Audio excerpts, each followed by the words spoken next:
Because today is New Year's, in celebration, I will be ranking the best coasters I've been on. I've been on 118 different roller coasters as of writing this, and so this is me ranking the top 25 of them. Number 25 is Apocalypse at Six Flags Magic Mountain. This wooden coaster is often forgotten about, and it's really a shame. This coaster is elite. It has great airtime, laterals, and some of the best theming at any coaster at a Six Flags park. 24 is Wonder Woman Lasso of Truth. This coaster is very fast-paced. In fact, it has pacing that's out of this world. And this ride has world-class airtime as well. But unfortunately, it's a very short ride, and that's why it's held back. 23 is New Texas Giant at Six Flags Over Texas. This was a prototype RMC hybrid, and it is very good for a prototype. It has wonderful airtime and super comfortable restraints. 22 is Banshee at Kings Island. This B&M invert was shocking. It's very intense and has one of the best drops on any coaster I've ever experienced. It was also incredibly smooth when I rode it. 21 is Joker at Six Flags Discovery Kingdom. I only got one ride on this coaster like 3 years ago, and it is a shame. From what I remember though, this coaster had great airtime, inversions, and it was super smooth. I also got stuck on the brake run at the end, which was a cool experience. 20 is Full Throttle at Six Flags Magic Mountain. Full Throttle is an amazing coaster. With a punchy launch and hang time filled inversions, this coaster is one of the most underrated coasters out there in my opinion.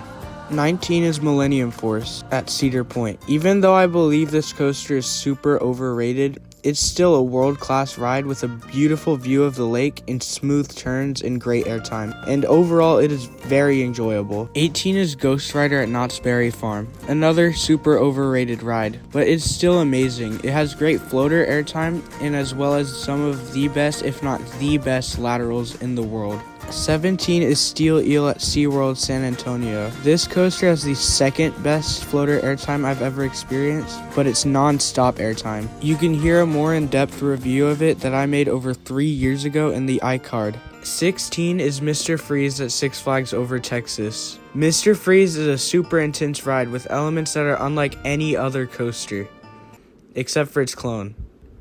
But this ride still does some insane stuff, like launching you up backwards vertically, and you go through an upside down top hat.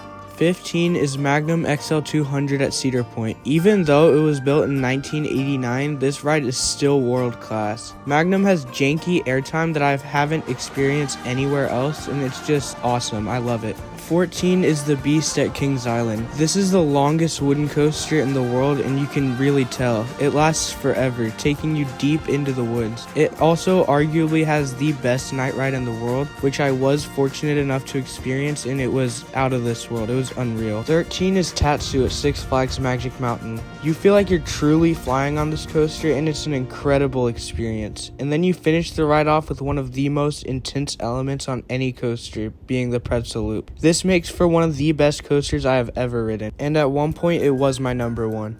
12 is Top Thrill 2 at Cedar Point. This is the tallest and fastest coaster in North America as of recording this, and you can feel every bit of the height and speed. This coaster also holds some sentimental value to me because it was my 100th coaster as well. 11 is Accelerator at Knott's Berry Farm. Even though it's so much smaller than Top Thrill 2, I believe it's better, but for one thing only: the launch. Going from 0 to 82 in 2.2 seconds is insane. This launch alone would place it in the top 25 coasters, but then you get that top hat with great airtime as well and the overbanks. Now we are in the top 10. These coasters are the best of the best. So starting off with the top 10, we have Boardwalk Bullet at Kemah Boardwalk. This coaster is so forgotten, but it's one of the best coasters I've ever ridden. I've ridden this ride 58 times and it never gets old. The pacing is so insane that it just doesn't feel right. 9 is Mystic Timbers at Kings Island.